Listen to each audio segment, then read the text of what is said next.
La evaluación funcional de un enfermo con patología respiratoria constituye una herramienta de considerable utilidad para conocer con precisión cuál es el compromiso de la función ventilatoria o de otras funciones pulmonares que por los métodos clínicos, semiológicos, el examen físico y el interrogatorio, el médico no puede de ningún modo precisar.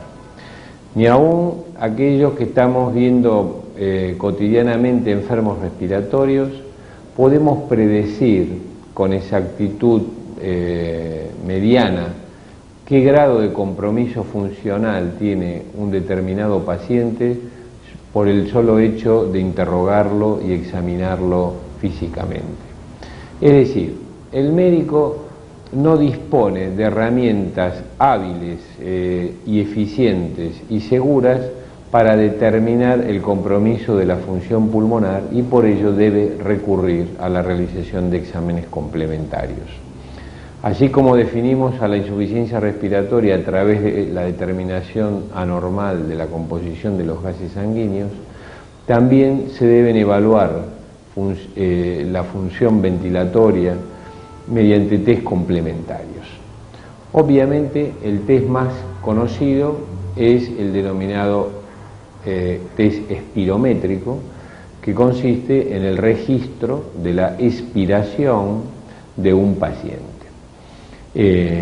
Estos test ventilatorios no quedan limitados exclusivamente a la espirometría. En la actualidad, los equipos computadorizados permiten la realización de varios test en un tiempo relativamente breve, con una gran calidad y registro gráfico rápido y efectivo. Los test que más comúnmente empleamos en la práctica, en la evaluación de los enfermos, entonces, como dije, son la espirometría sin y con broncodilatadores, es decir, antes y 15 minutos después de administrar 2 o 3 dosis de un broncodilatador de acción rápida, la capacidad respiratoria máxima, los volúmenes pulmonares, el análisis de la difusión de monóxido de carbono y las presiones bucales máximas. Esos constituyen los test más comunes con los cuales uno puede evaluar a la mayor parte de los pacientes y obtener datos suficientes para un adecuado conocimiento de la repercusión de la enfermedad que tiene el paciente en su función pulmonar. ¿Cuáles son las indicaciones para solicitar los test de función pulmonar? Las principales indicaciones son las siguientes. Evaluación del grado de obstrucción al flujo aéreo, respuesta a los broncodilatadores, sirve con enorme utilidad para el diagnóstico del asma bronquial, que sin la determinación de obstrucción al flujo aéreo no podemos precisar, sirve para el monitoreo de la evaluación a lo largo del tiempo y de la respuesta al tratamiento. Otras indicaciones de mucha utilidad y frecuencia son las evaluaciones que se les debe hacer a todos aquellos pacientes que tienen patología que restringen la capacidad ventilatoria del enfermo.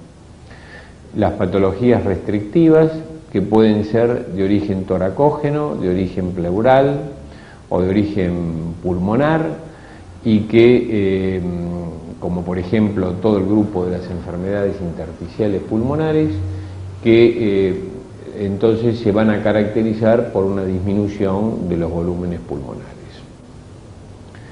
Otras mediciones, otras indicaciones de los test de función pulmonar, además de las enfermedades obstructivas y de las enfermedades restrictivas, lo constituyen la evaluación de los pacientes evaluación prequirúrgica de los enfermos que tienen que ser intervenidos del tórax por patologías respiratorias, digestivas o cardíacas, como así también en todos aquellos enfermos que deben ser intervenidos del abdomen superior, puesto que de tener limitaciones ventilatorias el enfermo puede presentar luego complicaciones posoperatorias inmediatas significativas. Las enfermedades del sistema nervioso central que comprometen la función neuromuscular deben ser monitoreadas en forma progresiva a lo largo del tiempo mediante test espirométricos y también, como mencioné, mediante la medición de las presiones bucales máximas. Las presiones bucales máximas constituyen unas evaluaciones que son muy sensibles para determinar debilidad aún subclínica de los músculos respiratorios, tanto inspiratorios, cuando se mide la presión inspiratoria máxima, como de los músculos expiratorios, cuando se mide la presión expiratoria máxima. Estas presiones bucales se registran con distintos dispositivos, con o sin registro gráfico, son de gran utilidad. Todos conocemos que la presión inspiratoria máxima debe tener una determinada magnitud para poder extubar a un enfermo. Conocemos la debilidad de los músculos inspiratorios como consecuencia de una enfermedad desmielinizante, una enfermedad de la membrana de la transmisión neuromuscular, la miastenia gravis, o de la debilidad muscular como en una polimiositis. Pero además las presiones bucales se encuentran reducidas significativamente en la patología del diafragma, parálisis diafragmáticas uniobilaterales, y las presiones expiratorias máximas son de suma utilidad como un indicador de la eficiencia tusígena. Todos aquellos enfermos que por diversas razones tienen disminuida la eficiencia de los músculos de la cincha abdominal van a tener una tos inefectiva, y eso puede atraer aparejado, por ejemplo en el postoperatorio, retención de secreciones y complicaciones. Los otros test un poco más complejos que requieren equipos más sofisticados y onerosos y que empleamos diariamente son los volúmenes pulmonares y el test de difusión de monóxido de carbono. Los volúmenes pulmonares, en especial medir la capacidad pulmonar total, el volumen residual y la relación que hay entre el volumen residual y la capacidad pulmonar total, son de utilidad para estudiar a aquellos pacientes que tienen patología obstructiva. En ese caso va a haber hiperinsuflación, aumento de la capacidad pulmonar y aumento del volumen residual, o las patologías restrictivas, en cuyo caso va a haber disminución de todos los volúmenes habitualmente. Cuando un paciente presenta un trastorno obstructivo al flujo aéreo, puede tener concomitantemente alguna causa restrictiva. Si no se miden los volúmenes pulmonares, la restricción asociada a la obstrucción no se puede diagnosticar por un simple test espirométrico.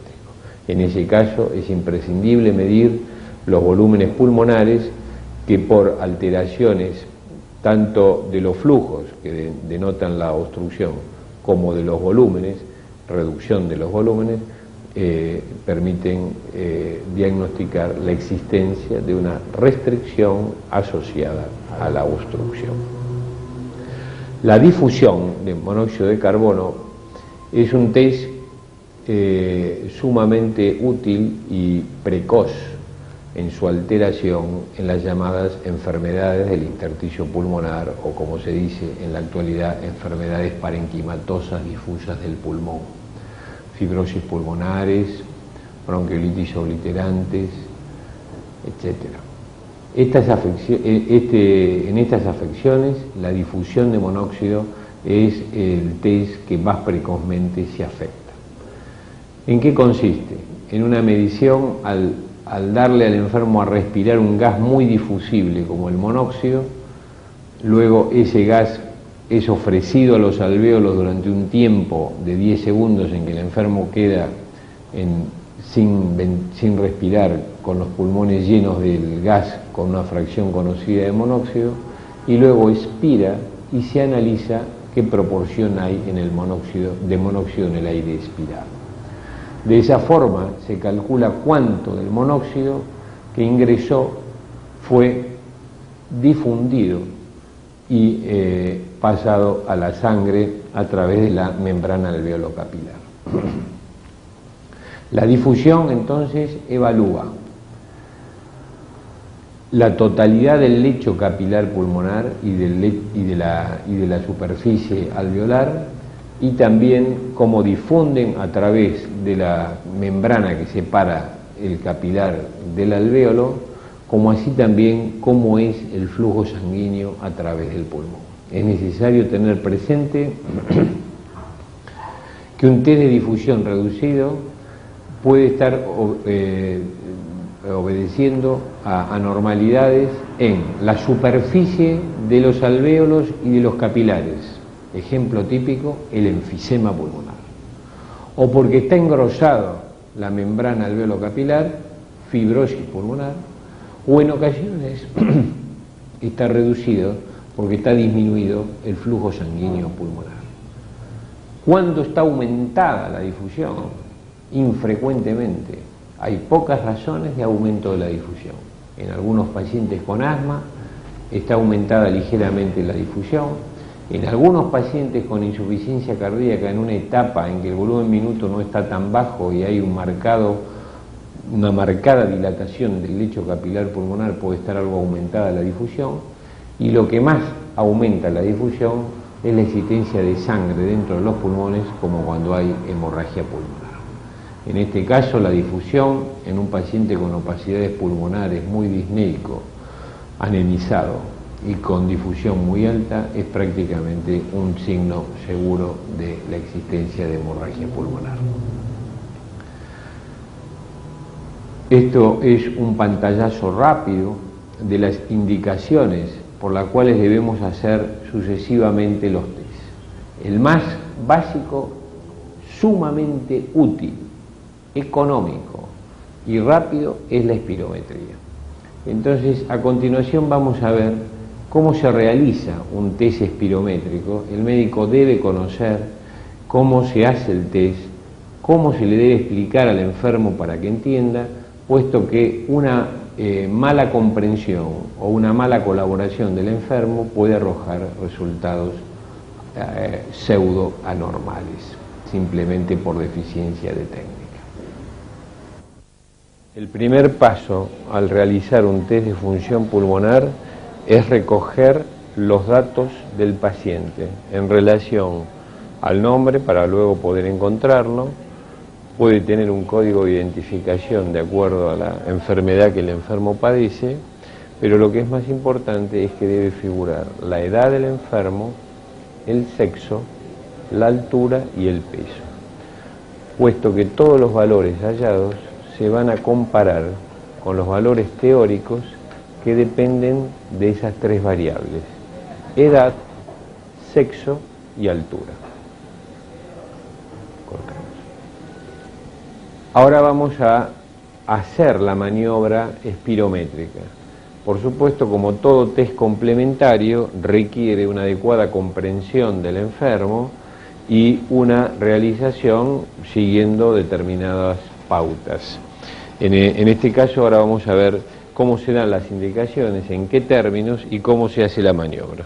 Bueno, usted ahora va a respirar bien hondo por la boca abierta, llenándose los pulmones completamente de aire. Una vez que está lleno de aire, pone la boquilla dentro de la boca, ajusta los labios alrededor de la boquilla y sopla con toda la fuerza de entrada hasta que no le queda nada de aire dentro de los pulmones.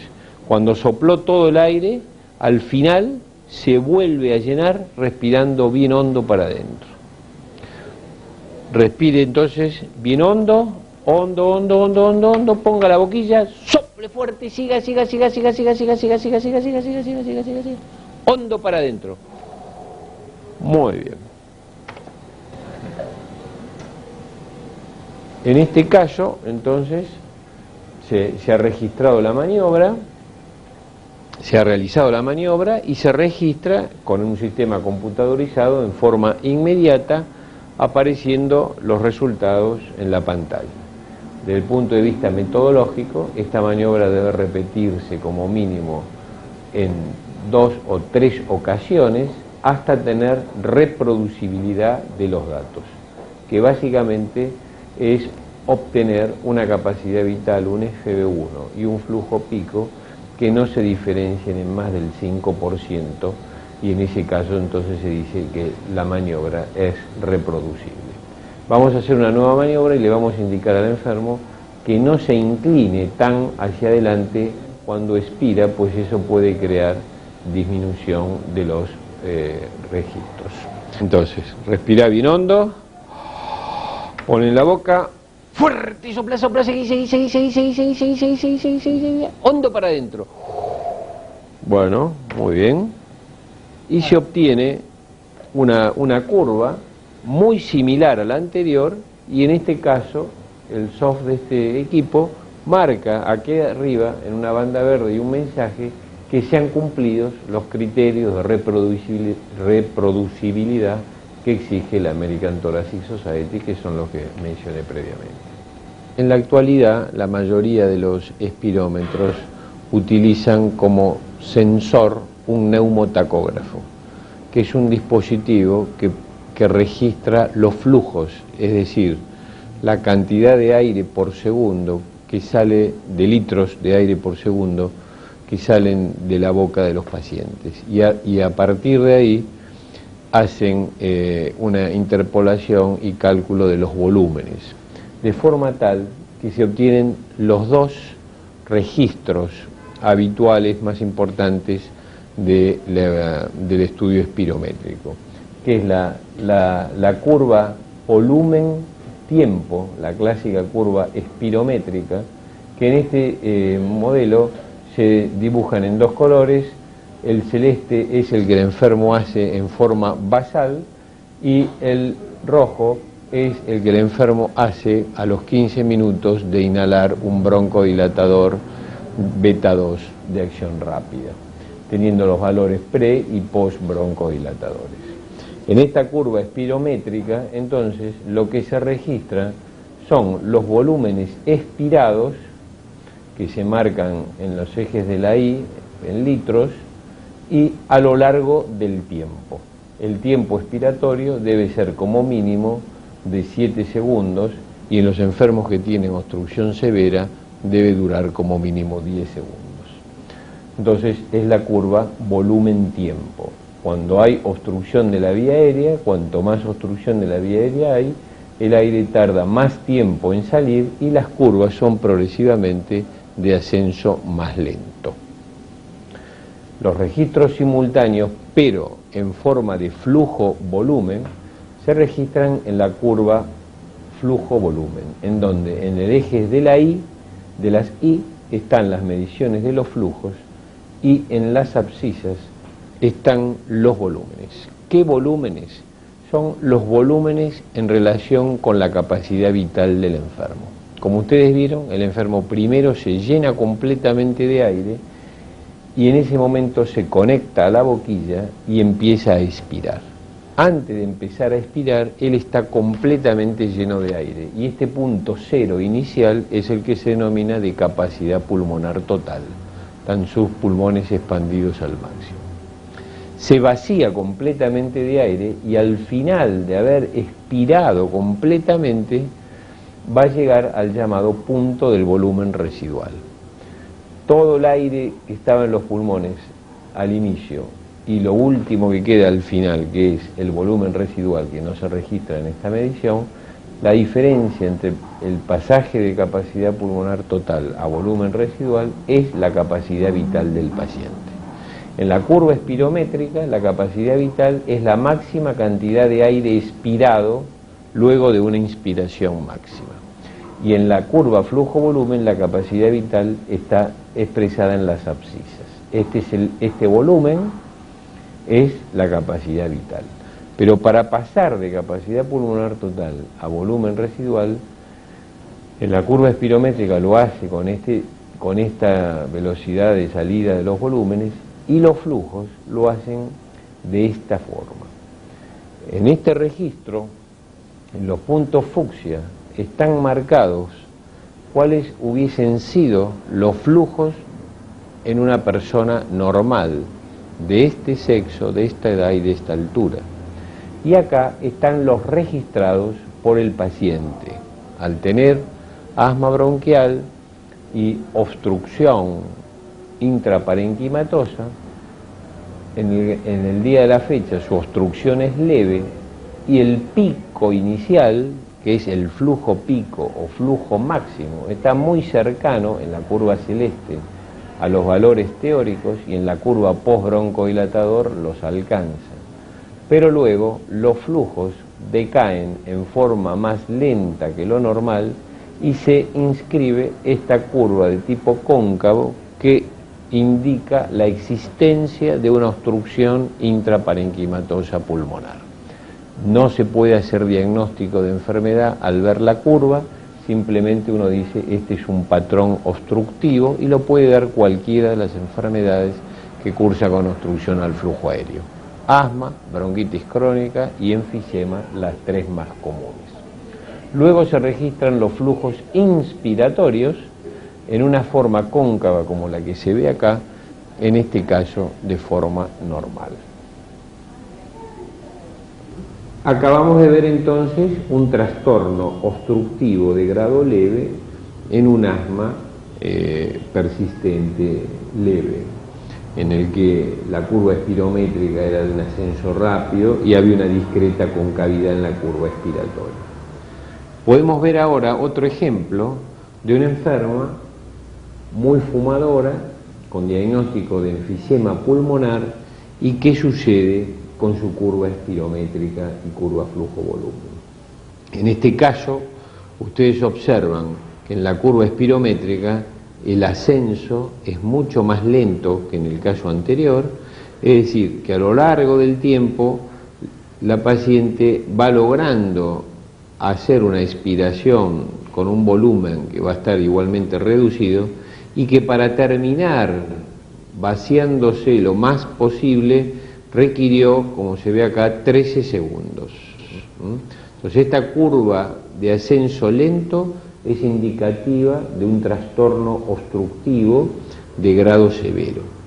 ¿Cómo se ve en ese caso la curva flujo-volumen?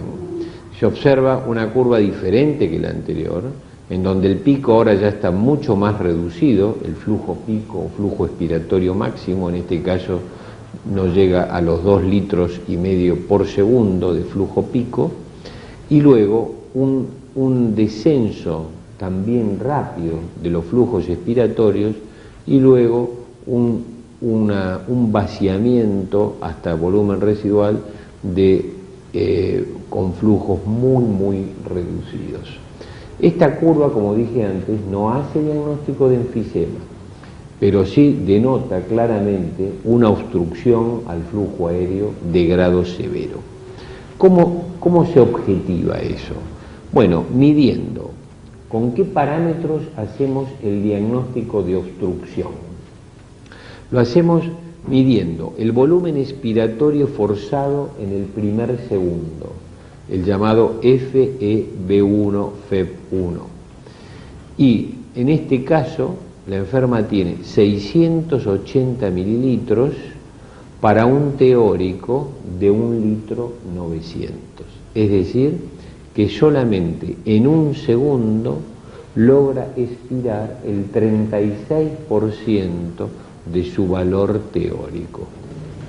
La capacidad vital, la FBC, que es el máximo volumen expiratorio luego de una expiración máxima posterior a una inspiración máxima. Esa capacidad vital es solo 1,76 litros, que es el 74% de lo que le corresponde. La existencia de una reducción marcada del FB1, por ser menos del 50% del teórico, decimos reducción severa del FB1, con una leve reducción de la capacidad vital. Y después, con el tercer ítem que se mide en la espirometría, que es la relación que hay entre el volumen expiratorio forzado en el primer segundo y la capacidad vital, FV1 sobre FVC. En condiciones normales, una persona en el primer segundo expira el 80% o más del total. En este caso, por tener obstrucción severa al flujo aéreo, que se objetivaba por el ascenso lento, solamente en el primer segundo logra expirar un 39% del total. Cuando esta relación FV1-FVC es menor del 70%, indica en forma segura la existencia de obstrucción al flujo aéreo, puesto que lo que está reducido prioritariamente es el numerador de la ecuación, el FV1 es el numerador, cuánto aire es expirado en un segundo del total. El enfermo obstructivo tarda en expirar y entonces cae prioritariamente el numerador de la relación y la relación F1-FVC cae. Cuando esta relación está por debajo del 70%, el enfermo tiene obstrucción de la vía aérea. Cuando la relación es debajo del 50%, como en este caso que es 39%, la obstrucción es de grado severo. Esta misma paciente se le pueden medir otros test de función pulmonar. Como yo le dije, en los enfermos que tienen obstrucción severa, uno puede medir los volúmenes pulmonares y la difusión de monóxido de carbono. Cuando se miden los volúmenes pulmonares, se observa que su capacidad pulmonar total está aumentada y su volumen residual es el 224% de lo que le corresponde. Esto está indicando un marcado atrapamiento aéreo que es muy característico en el enfisema pulmonar. Y al medir la difusión de monóxido de carbono, se observa que la enferma tiene un 49% de lo que le corresponde tener. La existencia de una severa obstrucción al flujo aéreo, FV1 36% del teórico. La relación FV1-FVC 39%, obstrucción severa, con atrapamiento aéreo, capacidad pulmonar total aumentada y volumen residual muy aumentado, y una disminución de la difusión por la destrucción de los tabiques alveolares y los vasos, cae el lecho capilar pulmonar y cae la superficie alveolar, cae la reducción, la concomitancia de obstrucción severa con marcado atrapamiento aéreo y difusión baja es el patrón funcional característico del enfisema pulmonar. El otro tipo de afecciones que habitualmente son evaluadas mediante los test de función pulmonar son aquellas enfermedades que ocasionan restricción a los volúmenes pulmonares. Veamos un ejemplo, una paciente con esclerodermia que tiene marcada fibrosis pulmonar. Como se observa en la forma de la curva espirométrica y en la forma de la curva flujo-volumen, los flujos expiratorios que descienden normalmente, los flujos inspiratorios de forma normal, las curvas son de forma normal. Simplemente lo que están alterados son los volúmenes. La máxima expiración lograda en la enferma ha sido solamente de 1 litro 400, que constituye el 54% de lo que le corresponde tener. En estos pacientes, como dije previamente, la medición de los volúmenes pulmonares también puede ser de suma utilidad y en efecto se ve que la capacidad pulmonar total es de 1 litro 87, que es el 44% de lo que le corresponde tener. El volumen residual también está reducido al 27%, es decir, hay caída de la capacidad vital. El volumen expirado en el primer segundo está reducido en la misma proporción en que está reducida la capacidad vital y por lo tanto la relación entre el aire expirado en el primer segundo y la capacidad vital, el FV1-FVC, o índice de TIFE, ¿no? Cuando se lo relaciona con la capacidad vital lenta, que como dije, cada vez que hay obstrucción significativa cae debajo del 70%, en este caso que ambos factores de la relación están disminuidos en la misma proporción, por ende la relación no se afecta y da un 78%. La relación FB1-FBC normal con caída de la capacidad vital y el FB1 son los patrones habituales cuando hay un trastorno de tipo restrictivo. Uno certifica la existencia de restricción midiendo la capacidad pulmonar por los volúmenes pulmonares, que en este caso están reducidos también al 44%. En esta afección, fibrosis pulmonar asociado a esclerodermia y habitualmente asociado a hipertensión pulmonar, la difusión del monóxido de carbono está marcadamente reducida. En esta enferma, su capacidad de difusión fue de solo el 26%.